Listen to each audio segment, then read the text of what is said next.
Okay, I'm gonna do a video on the Keirsey NFs, which basically has to do with the Myers Briggs test. Um, the NFs are the intuitive feelers, and they could be an INFP, ENFP, ENFJ, INFP, all kinds of stuff. And I don't know, I've noticed that most of the NFs I get along with the best.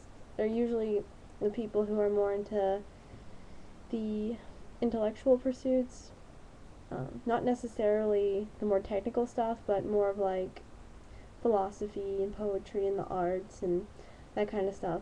And I definitely think it's interesting how much I usually find in common with people.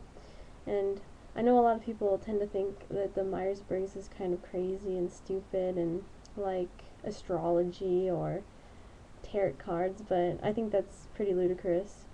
It has a good backing and it makes sense to me. So I basically will give you a little bit of a description, and if you relate to it, I think it's definitely something to research and to look into, because you learn a lot about yourself. And I find it a lot easier to communicate with people and to understand people. And like, I'm taking a philosophy class and an ethics class right now, and I've noticed that there's a lot of NFs in that class, and I find a lot of people that I relate to and I can really have deeper connections with, which has been something that I found really difficult, and it's isolated me a lot from people. So hopefully I'll be able to help, anybody, because that'd be pretty neat. Um, but basically, idealists are very intuitive. They yearn for romance, meaningful relationships. They have strong convictions. Their morals are important to them. They'll fight for their morals and their virtues and those things that are important to them, but everything else doesn't really matter. Just a basic argument. It's like you can feel like you're right, but if it's something that is close to them, like their family or their passions, or that kind of stuff, they won't back down. They're usually very easygoing, understanding, kind-hearted, genuine. They hold those things, as important, as they don't want to lie and deceive and feel like they're not being themselves. Because, like, for me, I would rather die than not be myself and have to lie and pretend I'm somebody else. I can't have a relationship happen and it not be genuine, because I feel like I'm just being deceptive, and it just makes me feel almost disgusting.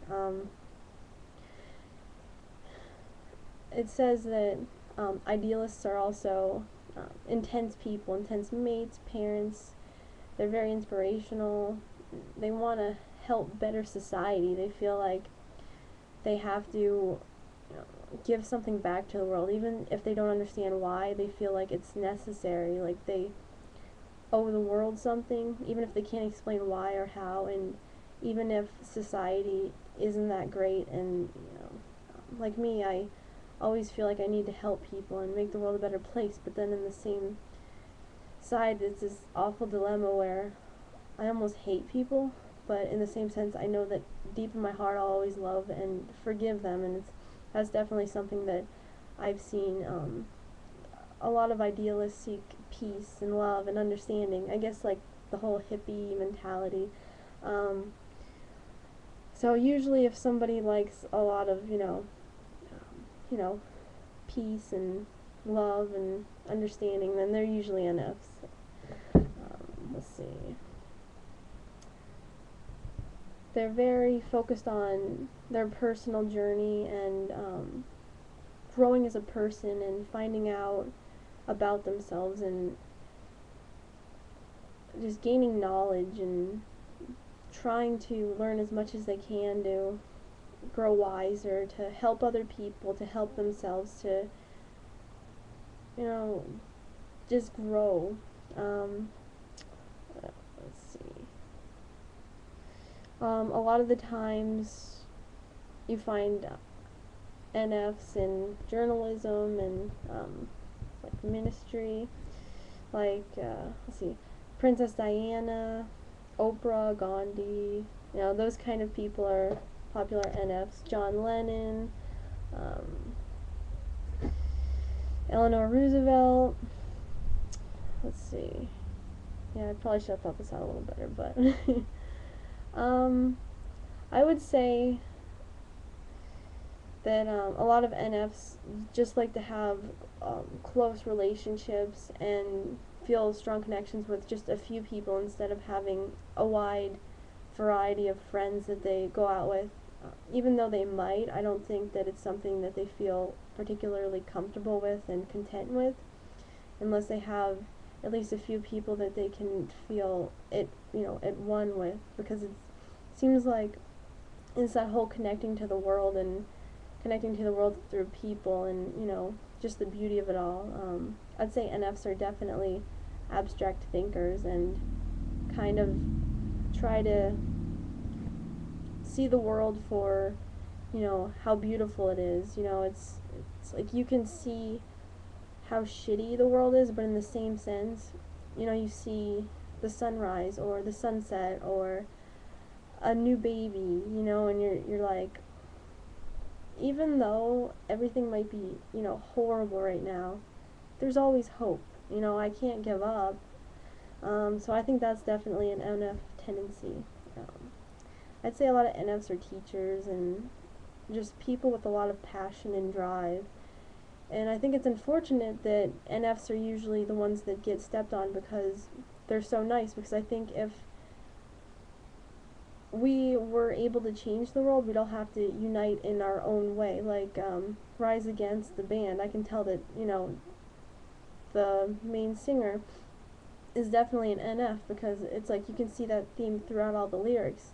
It's just the unity and making the world a better place, and it's like once you really become aware of that, you see how many people are like that, but those people usually aren't aggressive in the sense that they want to walk all over people to get where they want to get.